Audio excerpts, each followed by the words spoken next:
ہم سائنسی اعتبار سے وضو کے فوائد سمجھ رہے تھے کہ وضو میں کس عضو کو دھونے کا کیا فائدہ ہے، ہاتھوں کو دھونے کا کیا فائدہ، کلی کرنے ناک میں پانی ڈالنے کا کیا فائدہ، اور یہاں تک بات ہوئی تھی کہ چہرے کو دھونے اور آنکھ کو دھونے سے کیا فائدے ہماری باڈی کو اور ہمارے جسم کو حاصل ہوتے ہیں۔ تو سائنٹیفک اعتبار سے ہم یہ جو وضو کو سمجھ رہے ہیں، یہ بات ذہن میں رکھیں کہ اس کا یہ مقصد ہرگز نہیں ہے کہ ہم یہ ثابت کریں کہ جناب سائنس بھی وضو کو تسلیم کرتی ہے۔ وضو کو سائنس کی مہر تصدیق کی کوئی ضرورت نہیں ہے۔ اصل مقصد مسلمانوں کو یہ احساس دلانا ہے کہ اللہ تعالیٰ نے دین اسلام کی شکل میں جو نعمت ہمیں عطا فرمائی ہے اور زندگی گزارنے کے جو اصول سکھائے ہیں اور جینے کے جو طریقے بتائے ہیں، یہ کتنے بامعنی ہے، کتنے میننگ فل ہے، اپنے اندر کتنی خوبیاں رکھتے ہیں، کتنی گہرائی رکھتے ہیں، کیسی کیسی باریکیاں اور کیسے کیسے فائدے شریعت کے ان احکام میں عمل کرنے والوں کے لیے موجود ہیں۔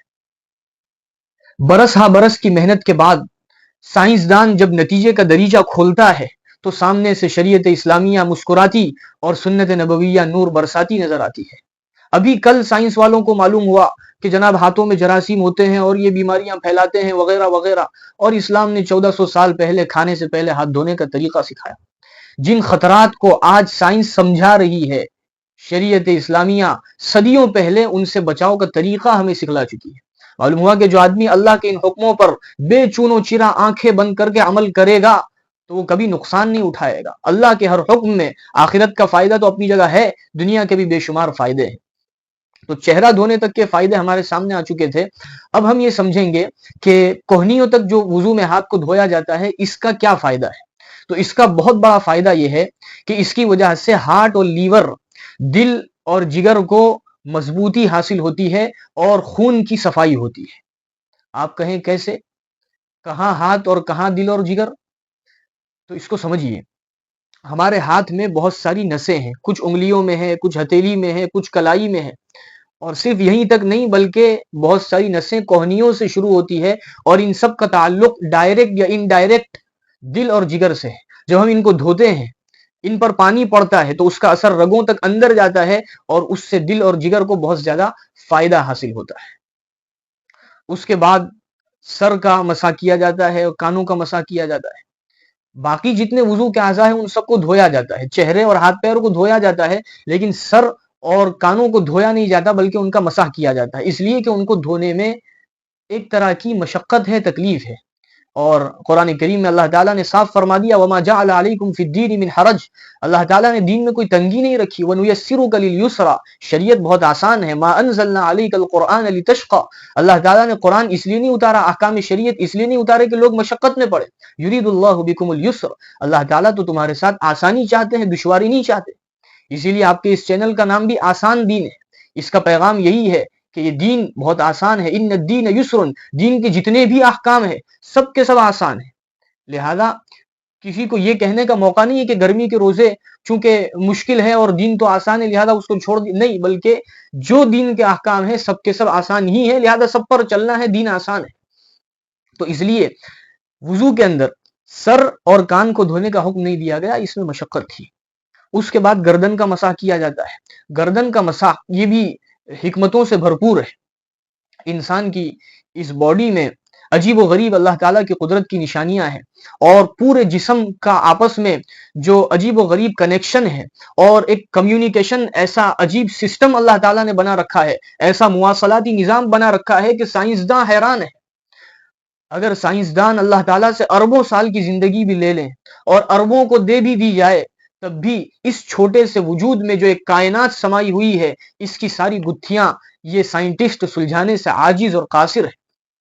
اللہ تعالیٰ کا عجیب و غریب نظام ہے، اس لیے قرآن دعوت دیتا ہے وَفِي أَنفُسِكُمْ أَفَلَا تُبْصِرُونَ، اپنے آپ میں غور کرو کیسی کیسی اللہ کی نشانیاں ہیں، تو اپنے خالق کو پہچان لو گے۔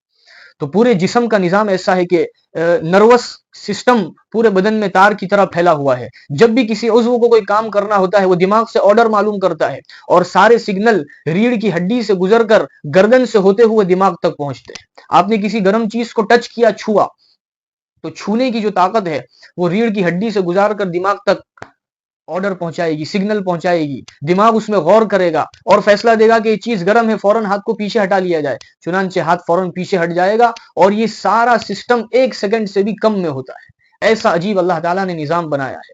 تو اس سے آپ اندازہ لگا سکتے ہیں کہ جو گردن کی جگہ ہے وہ انسان کے جسم میں کتنی اہمیت رکھتی ہے، اس کو سافٹ رکھنا، اس کو پانی سے تر رکھنا کتنا ضروری ہے۔ جیسے کمپیوٹر میں ڈیٹا ہائی وے ہوتا ہے، اسی پر سارے سگنل آتے جاتے ہیں، اگر اس میں ذرا گڑبڑ ہو جائے تو سارا نظام خراب ہو جائے گا۔ تو ایسے ہی آپ گردن کی اہمیت کو سمجھ سکتے ہیں۔ تو ایک آدمی جو وضو کرتا ہے وہ تھوڑے تھوڑے وقفے سے اپنی گردن کو گیلے ہاتھ سے بھگاتا رہتا ہے۔ جو آدمی وضو نہیں کر رہا ہے، ظاہر ہے کہ اگر سردی کا موسم ہے تو 2 دن تک نہائے گا بھی نہیں، تو وہاں تک 2 دن تک وہ حصہ سوکھا رہ جائے گا۔ اب باڈی کی سکین کو آپ دیکھیں کہ اگر دو مہینے تک آپ نے کسی حصے کو ذرا بھی پانی لگنے نہیں دیا تو وہاں کھچاؤ محسوس ہونے لگے گا۔ معلوم ہوا کہ پانی لگنے سے اس میں نرمی آتی ہے، سافٹنیس پیدا ہوتی ہے۔ تو گردن کے مساح سے اتنا بڑا فائدہ جسم کے پورے نظام کو حاصل ہوتا ہے۔ اور اخیر میں پیر دھوئے جاتے ہیں۔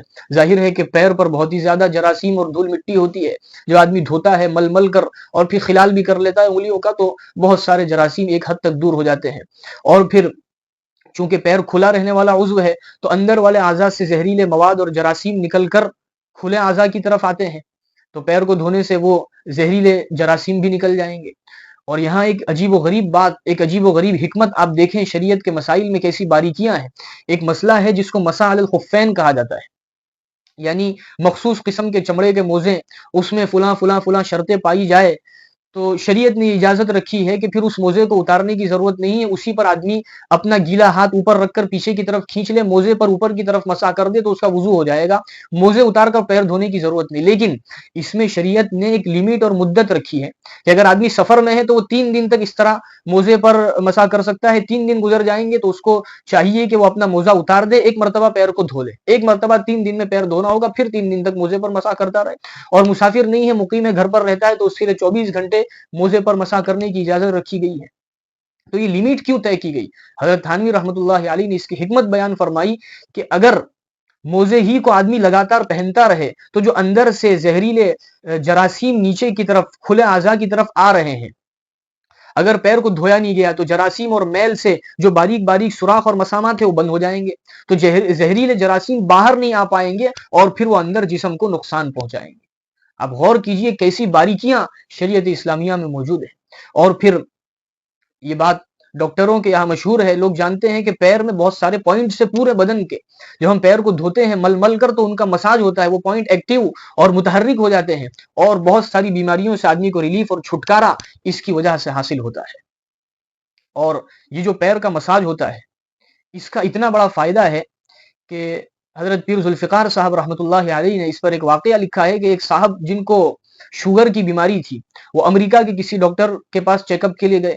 ڈاکٹر نے دیکھا کہ شوگر کا لیول بہت زیادہ بڑا ہوا ہے، تو انہوں نے پیر کو چیک کیا، کیونکہ شوگر لیول جب بڑھ جاتا ہے تو خون کا جو فلو اور بہاؤ ہے وہ پیروں تک اچھی طرح پہنچ نہیں پاتا، جس کی وجہ سے پیر کا حس ختم ہو جاتا ہے، وہ انسینسیٹیو ہو جاتے ہیں، اس کا احساس اور شعور ختم ہو جاتا ہے۔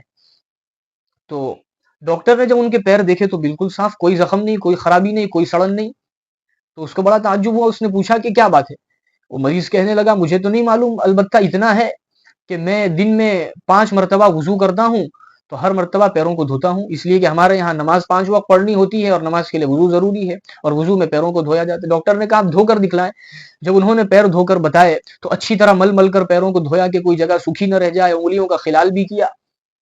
تو ڈاکٹر، امریکن ڈاکٹر کہنے لگا کہ آج ایک بہت بڑی حقیقت مجھے پتا چلی ہے کہ ایک مسلمان اس کو کتنے ہی ہائی لیول کا شوگر کیوں نہ ہو جائے، اگر وہ پابندی سے اس طرح وضو کرتا ہے تو اس کے پیر میں سڑن پیدا نہیں ہوگی۔